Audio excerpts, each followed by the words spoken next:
So you just found out about peptides and you decided you are ready to embark on your peptide journey, but you don't know where to start. Let me go ahead and give you all the tools you need to get your ship sailing. Hi, my name's Ashley. If you don't know me, if you've never seen me before, I go as the biohacking girly. I like to make content about peptides, about my journey. I have lost 43 pounds since I started. Here's how I used to look. This is how I look now. Big difference, and we're not done yet. I still have a ways to go, but I love to share what I've learned along my journey. And I kind of wish I knew some of these things. I wish somebody showed me or told me before I started, but this is a research space, so everything is based on the information that you look for and you inform yourself on. So let me go ahead and help you with that. Okay, so first I'm gonna go over what do you need. You need a lot of things, so let's start, okay? You are going to need needles, and if you're just starting out, don't overthink it. Don't like, oh, let me get a pen, let me get the lure locks. Just get your basic diabetic insulin syringes.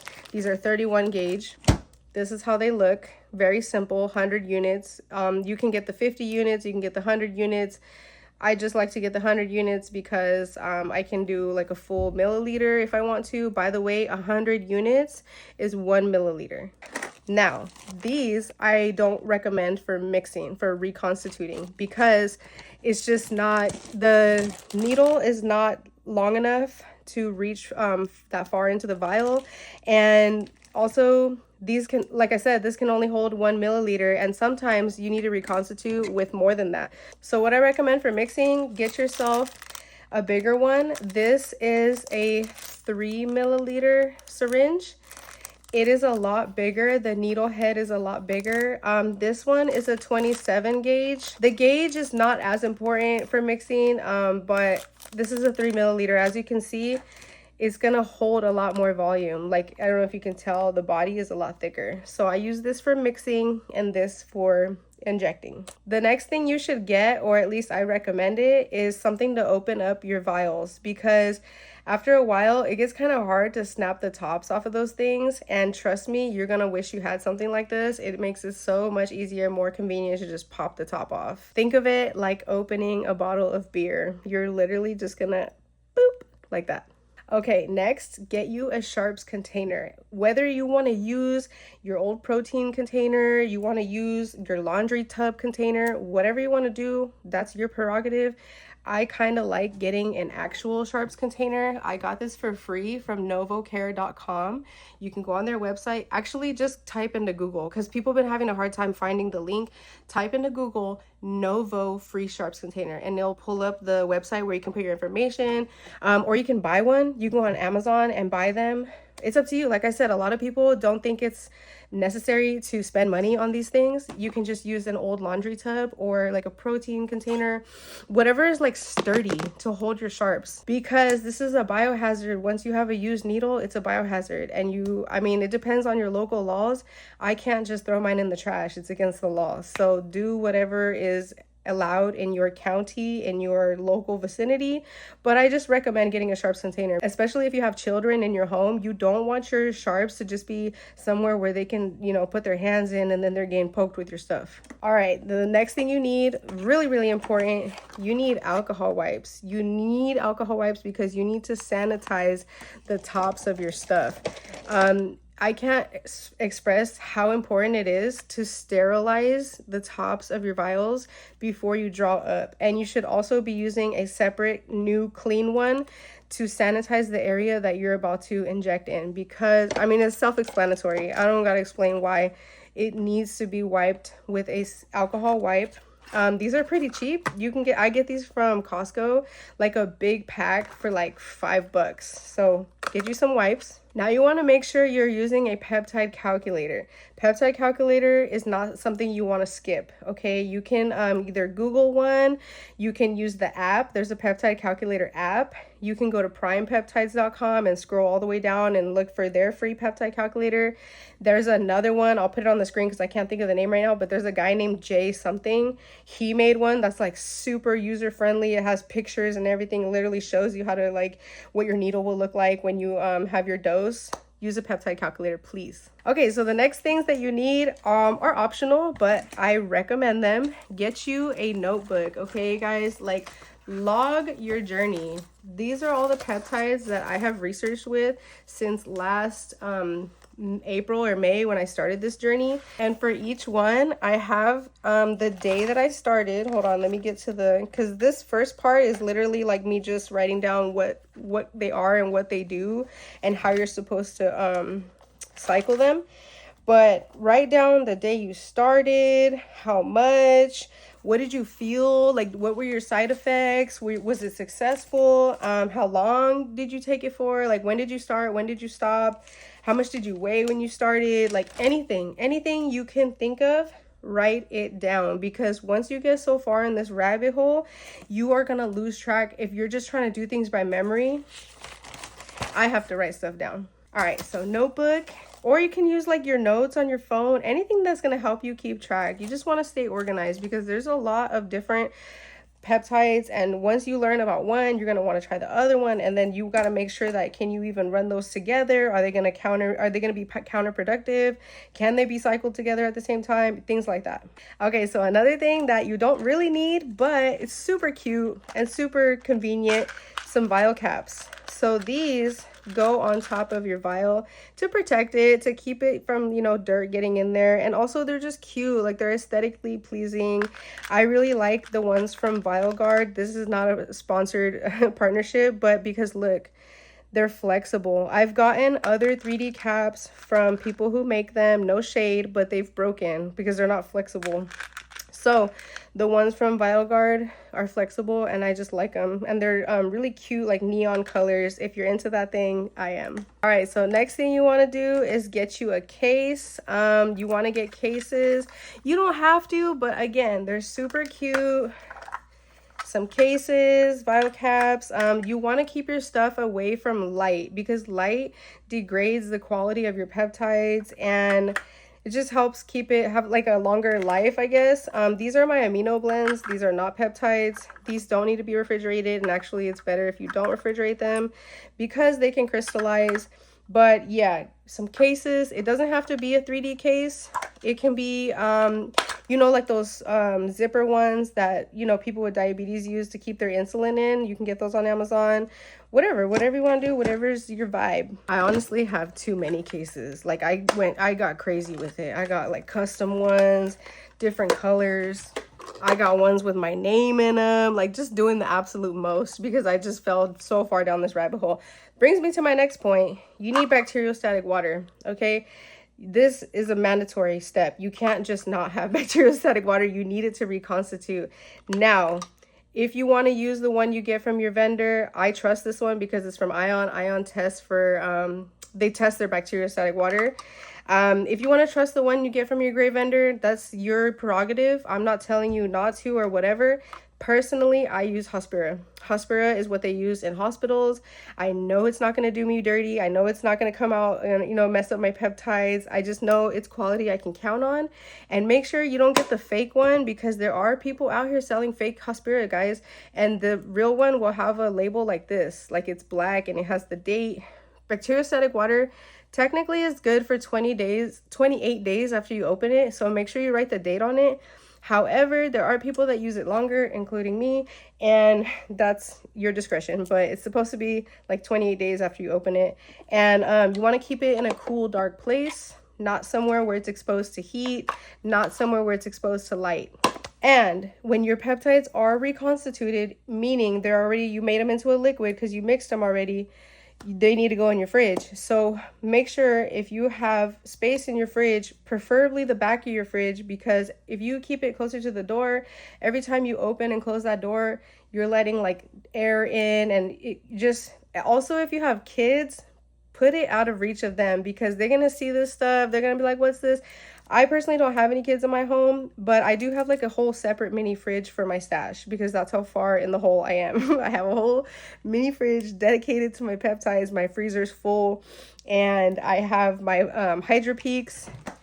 So here's my Hydro Peak. I label it like what's in here. So because I have like 5 of these full. I know. Trust me, I know. They're labeled so that I don't have to be like opening every single one to find where the hell is the one I'm looking for. I just look at the top and I'm like, okay, so yeah, Here's my one of my Hydro Peaks, and then I use these inserts that hold your peptides. Oh, and that's how it looks. The top layer, if you get the 32 ounce with the 3 inserts, the top layer is flat and the next layer is upright. And I use gel packs to absorb the moisture because you can get condensation and you just don't want that. One flew out in the process of me showing you. Let me go ahead and pop that back in there.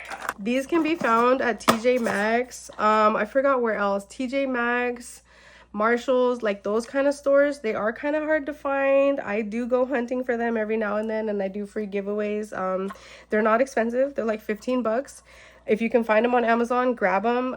But whatever, you don't have to do it this way. You can use the 3D cases, but I don't really like to use the 3D cases just because the hinges get rusty. I don't know if it's just mine. Maybe there's some out there that don't rust. Mine started to do that, so I switched to the Hydro Peak method for long-term storage. Let's see, I've kind of went over most of the basics. Another thing you might want to consider doing, it would be in your best interest, is like maybe join a support group, like a Facebook, somebody's school community. I have a school community in my bio. Maybe a Telegram, whatever you want to do. Make friends with people in this stuff, so you have somebody to talk to. You have somebody to give you an extra peace of mind. Obviously, yeah, we're not, medical professionals. We can't give each other advice, but we can kind of like share what's going on with our journeys and just have like that support. All right, I think I covered everything. I'll just add like an extra little bonus round for you guys. There's also such a thing as intramuscular injections. That's a little more advanced because normal injections, like for peptides, they're called subcutaneous, which means they go in like the fatty area of your stomach, the top of your thigh, or the back of your arm. And those are the ones that you're going to use like these little boys for. But once you get, more into the rabbit hole, you will like maybe start doing intramuscular injections. That is going to be for like your amino blends. This is a 25 gauge. Remember that the higher the number, the smaller and thinner the needle is. The lower the number, the thicker the needle gauge is. Don't get anything too crazy, like 20, like 23. Don't be like me and make that mistake. I got a 23 and I don't want to talk about it, but like 25 is all right for intramuscular. So like I'm saying, once you get further along your journey and you start learning about amino blends, you start learning about lipo-C, such and such, you're going to want to do intramuscular injections because that's how those need to be administered. So for example, this is a 31 gauge because look, it's like a baby needle head. And this one is a lot thicker. I mean, it's wrapped so you can't see it, and it's also longer. This is a 1 inch. So it's going further it's going to the muscle. Why do you need a thicker needle for intramuscular? Because amino blends are thick. This sucker is not going to want to draw up into here. You're going to be sitting there for like minutes trying to pull it in, and you're just going to be like, what the hell? And then when you inject it, it might cause what's called a welt, which is like a lump. Like the liquid is just going to sit at the surface of your skin. You don't want that because first of all, it looks weird, it feels weird, and it's just nasty. So you want something that's going to go deeper in. I don't really like to give instructions on how to do intramuscular. Please look that up yourself. Check on YouTube, check on Google, because that is kind of like getting into the giving advice field, and I'm not qualified. So, okay, so I pretty much feel like I covered most of the basics. If you're a brand newbie, welcome, and hopefully you can figure this stuff out. You are going to change your life with peptides, because if you're anything like me and you struggle to lose weight the natural way, it has been a game changer, and I am fully engulfed in this knee deep. You don't have to, but if you want to, if you're somebody like me that has OCD and you really want to stay organized and you want to label all your stuff, get you a printer, a label printer that is gonna, have labels that are sized to go on your vials. So you can put the name. That's if you're ordering gray. If you want to put the name, the date, how many milligrams is it? And because gray vials don't come labeled, they come just like, you better know what you got, basically. Okay, let's talk about real quick, where should you get your peptides from? If you're brand new and you are like still getting your feet wet, please stick with a US supplier. Please. I recommend Ion Peptide, Peptira. You guys can like look up whatever else you want to do. Make sure they have COAs, make sure the COAs are current. If they test for endotoxins, that's a bonus. Make sure they have good customer service. Most of them ship really fast. The prices these days are getting more and more competitive. Try to look for the deals. My companies are in my link tree, and my name will get you a discount, ASHLEY at Ion, and at Peptira is going to be ASHLEY10, Ashley 10. If you feel like you're ready to order over the pond, because yes, you heard it's cheaper, you can get more. Why would I pay this much for one when I can get this many for that much? I understand, but that stuff is not tested, and you are going to be paying with Bitcoin, crypto, bank transfer. It's getting harder to pay with things like as of late.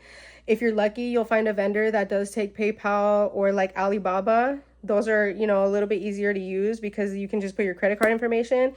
However, with the recent events, you can ask anybody in gray this. With the recent events, Customs is starting to crack down. The big 3-letter agency is not trying to let us have our fun as much lately. So you're going to be finding vendors that are, you know, more leaning towards the crypto side of things. So if you feel like you're ready to order over the pond, you're going to have to be comfortable with talking to someone on an app through Discord, Telegram.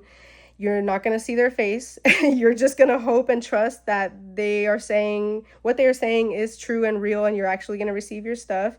It is going to take a while to get here. And when I say a while, I mean it could take 2 weeks. It could take a month. It could get seized at the border. It could take 2 months because they have to resend it to you. And then once you get it, it's not tested. So you have to test it. And testing is not cheap. Yes, you can send it to Fenric. Fenric is a testing place where they'll do it for free. I've done it. But they're only testing for purity. They're not testing for endotoxins. And you should be filtering your peptides if you're ordering gray and you are not testing for endotoxins. Yeah, bacteria is a thing. It's possible. So you should be filtering them. And then also a lot of people use Janoschik because Janoschik is like the industry standard for testing. They're kind of like who everybody looks up to. But like I said, it is not cheap. And that's why people get into groups and they do group buys. So they can split the cost for the testing. They can buy everything together. They can split kits and they can like distribute. So do whatever you feel comfortable with. Personally, I don't have that much patience. I have participated in a group buy one time, and bro, it took me so long to get my stuff that I kind of was like, I never want to do this again. So then the second time I ordered over the pond, I did it just me, like through the vendor, just me. And I was like, okay, cool. I like this a little bit better. But like I said, you still have to send it off to test. So if you are running out of something and you need it, like shit, I need to take my shot already. Order it from a US supplier because it's going to come quick. It's already tested. You know exactly what you're getting. You know exactly how much is in there, and there's peace of mind. So if you ask me, I think it's important to have both options. I really don't believe you should only be gray or you should only be US. I really believe if you're smart, you would keep both options on deck. That's just my opinion. Who am I? By the way, make sure you join the SKOOL community because there's a lot of resources, information, my testimony. There's a lot of how-to videos, how to do it yourself with certain things, with creams, with sprays, how to test your BAC water to make sure the pH balance is right, how to reconstitute, DOSE information, and of course, my trusted pepper plugs. Okay, well, that's pretty much all I have for right now. That was a lot too, so take it all in. Pace yourself. Don't feel pressured. Don't feel the FOMO. This stuff is not going anywhere. It's been around for like 20 plus years and we just started finding out about it. It just started trending and going viral. Just pace yourself, okay? And don't feel like you need to try everything. Just get what are your goals? Like focus on what you need for your goals. Don't compare your journey to anybody else's because that's where you're going to get sidetracked and distracted and discouraged. Don't pay attention to what anyone else is doing. Do what you need to do, and don't let anyone try to tell you how to do your journey. Like, don't let anyone try to put you down because you're not going as fast as they are. It's a fucking marathon. It's not a race. And on that note, thank you so much for watching. Make sure you save this video so you can come back to it later, and I'll see you guys in the lab.